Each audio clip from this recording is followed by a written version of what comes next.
महाराज जी इसमें एक समाधान चाहिए। महाराज जी हम कुछ भी भजन साधन करते हैं या कोई भी सेवा करते हैं, हम चाहते हैं कि गुरुदेव जाने या सब जाने कि हमने किया है। क्या गुप्त भाव से कर रहे हैं तो उसका भी वही भाव है महाराज जी? हम भजन कर रहे हैं, नाम जब भी कर सही पूछो तो गुप्त भाव वाला ही काम आएगा, जो प्रकाशित कर दिया वो तो हवा में उड़ जाएगा। तो हम जनाना चाहते हैं कि गुरुदेव अहंकार अहंकार वो अहंकार है ना, अहंकार अहंकार चुप नहीं रहने देता। एक स्वप्न में भी कोई अच्छी स्वप्न आ जाए तो माइक से लेकर हजारों के बीच में कहना चाहेंगे कि हमें अच्छा स्वप्न आया था, हम ऐसा ऐसा। ये अहंकार चैन नहीं ले देता। नहीं तो आप अपने रुपए को बताओ, कोई बैंक बैलेंस, लॉकर, घर, बोलो माइक से। हिम्मत नहीं है, क्यों? लुट जाएगा। और परमार्थ अध्यात्म माइक से करे। अब सब लुट रहा है, सब लुट रहा है, लुटा रहे, खुली बाजार लुटा रहे अध्यात्म को, क्यों? अहंकार पुष्ट हो। महाराज जी इसमें हम आपके उससे तो समझ गए कि चलो समाज में नहीं बोलना, बट ये चाहते हैं कि गुरुदेव तो जाने। तो गुरुदेव को तुमने मनुष्य समझा है क्या? गुरु साक्षात परब्रह्म ऐसे बोला जाता है क्या? गुरु ब्रह्मा गुरु विष्णु गुरुदेव महेश्वर गुरु साक्षात परब्रह्म तस्मै श्री गुरुवे नमः। जिन्होंने तुम्हें मंत्र दिया है उनको पता नहीं तुम क्या कर रहे हो? फिर गुरु कैसे? फिर तुम शिष्य कैसे? अगर गुरु को सर्वज्ञ न समझे, परमात्मा न समझे तो शिष्य कैसे? और गुरु तुम्हारे को जानते नहीं तो फिर तुम्हारी शिष्यता का मतलब जरूर तुम्हारी शरणागति में कमी, कनेक्शन में कमी। नहीं तो इधर सोचोगे उधर पता चल जाएगा। क्योंकि महाराज जी सोनी कर रहे हैं, क्या गुरुदेव को पता है हम सोनी कर रहे हैं? हाँ, क्योंकि वो वाहवाही चाहते हैं इसलिए।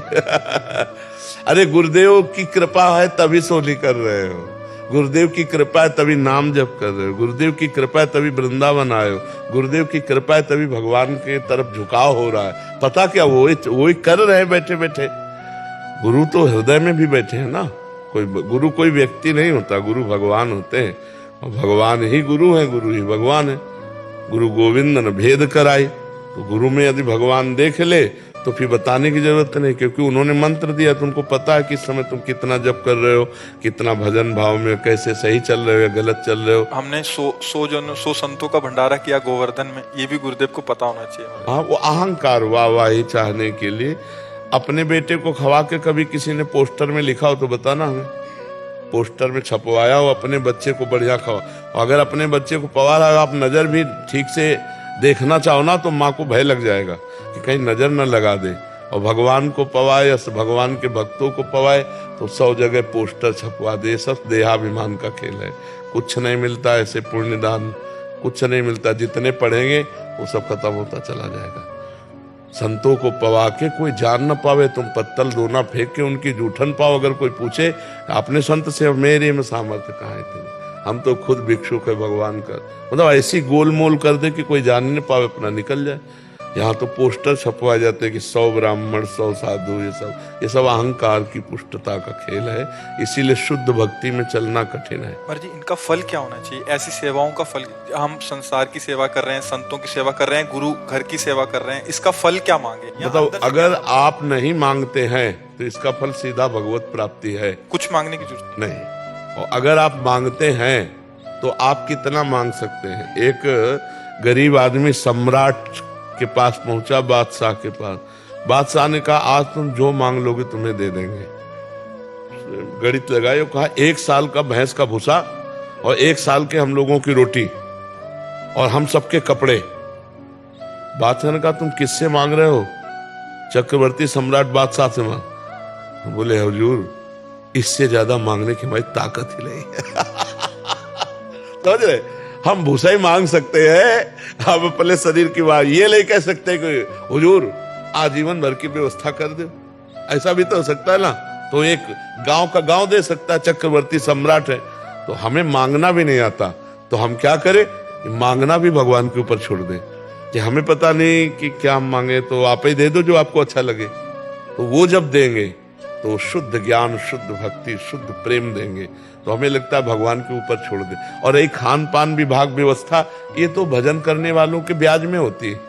मूल तो बैंक में जमा होता है, मूल में बट्टा नहीं लगता, ब्याज में सब होता है। यश वैभव कीर्ति नमस्कार प्रणाम ये सब ब्याज में हो रहा है। अरे भजन कोई छोटी मोटी चीज है, पर लोग ये भजन भी छुपाना नहीं जानते।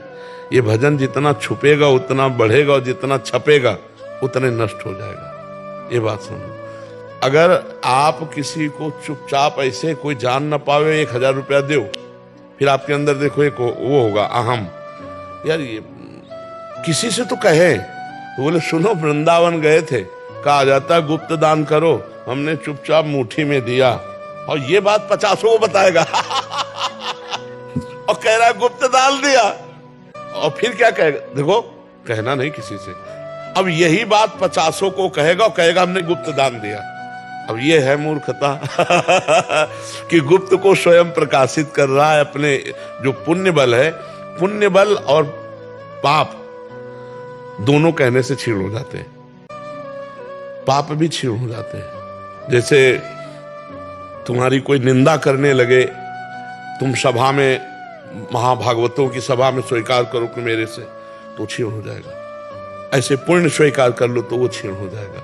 एक बार महाराज ययाति, महाभारत की कथा है, स्वर्ग में विराजमान थे, तो उनका सब जितने भी यहां से जाते हैं स्वर्ग जाएंगे तो उनको एक माला पहनाया जाता है। जिस दिन वो माला मुरझाने लगे तो समझ लेगा कि खोपड़ी के बल उसको गिरना पड़ेगा। तो उनकी माला ही नहीं मुरझाती थी। तो देवराज इंद्र ने पूछा, कहा कि आपने कौन सा दान, कौन सी तपस्या की कि आपके पुण्य नहीं नष्ट हो रहे? बहुत काल से आप देखो, ये गिराने की चाल थी। तो उनका आज तक कोई ऐसा तपस्वी नहीं हुआ जैसा मैंने दान दिया। अब वो शुरू हो गए, मैं बस माला कुमला गया। सोई कहा जाओ सर के बल नीचे गिरो, तुम्हारे सारे पुण्य खत्म हो गए। क्यों? क्योंकि तुमने ऐसा कह दिया। आज तक कोई ऐसा तपस्वी नहीं हुआ, सब तपस्वियों की मर्यादा को नष्ट कर दिया। और तुमने कहा ऐसा दानी नहीं हो, तो बड़े बड़े दानियों के तुमने, तुम्हारा सारा सुकृत मुंह से कहने के कारण नष्ट हो गया। तो वो भी बड़े प्रवीण थे। तो उनका देवराजेंद्र मैं गिर तो रहा हूं, लेकिन एक कृपा कर दो, संतों के बीच में गिरो। तो उनका तथास्तु। तो जो ही ऐसे आ रहे थे तो महाराज शिवी और कई ऐसे महापुरुष थे, अरे उन्होंने ये तो कोई देवता है जो आकाश से पतित हुआ, तो जितने मेरे पुण्य हैं उन पुण्य के बल से तुम वहीं रुक जाओ। तुरंत पुण्य ट्रांसफर किया, वहीं बीमार। कौन है आप? तो उन्होंने बताया मैं महाराज ययाति हूं। आपका पतन कैसे हो गया? बोले अहंकार पूर्ण भाषा बोलने से हमारा पतन हो गया। तो क्या चाहते हो? बोले अब मैं मृत्यु लोक नहीं, पुनः स्वर्ग। तो कहा मैं अपने सारे पुण्य दान करता हूं। तुरंत पहुंच गए। महाराज जी पुण्य भी ट्रांसफर हो जाए। और क्या, क्यों नहीं? अभी चाहो अभी। जिस समय दुर्वासा जी को सुदर्शन चक्र पीछा किए, त्रिभुवन में कहीं शांति नहीं मिली, भगवान ने कहा अम्बरीश जी के पास जाओ। तो अम्बरीश जी ने तुरंत ट्रांसफर किया। कहा आज तक मैंने जो भगवत आराधना की है, आज तक मैंने जो ब्रह्म ऋषियों की आराधना की, संत महात्माओं की सेवा की, उस समय दुर्वासा को देता हूं। हे सुदर्शन चक्र आप शांत, तुरंत शांत हो गए। तो आप जैसे संत महात्मा है, अरे जाओ जाओ आनंदित रहो यार, प्रसन्न रहो। तो उनकी केवल बात ही नहीं है, उनकी धरोहर भी जा रही है आपके साथ। आप दर्शन कर रहे हो, संभाषण कर रहे हो, प्रश्न उत्तर कर रहे हो, आपके पाप नष्ट हो रहे हैं, उनके सुकृत आपके अंदर जा रहे हैं। ऐसा नहीं है कि, तभी कहा है कि सत्संग अत्यंत दुर्लभ है। तात स्वर्ग अपवर्ग सुख धरी तुलाए कंग, तूलन ताय सकल मिल जो सुख लो सत्संग। तो पुण्य महापुरुषों का भजन बल सारे जगत को प्राप्त होता है। और महापुरुष वही है जो ये चाहता, सर्वे भवन्तु सुखिना सर्वे सन्तु निरामया सर्वे भद्राणि पश्यन्तु माँ कश्चित् दुःखभाग् भवेत्। तो हमें लगता है अपने पुण्यों को छुपाना चाहिए, भजन को छुपाना चाहिए। और अपने में नीच भाव रहेगा तो श्री कृष्ण गले लगा लेंगे पक्का। और अपने में ऊंचा भाव रहेगा तो गिरना पड़ेगा, कहीं ना कहीं माया भी ठोकर मारेगी। जी।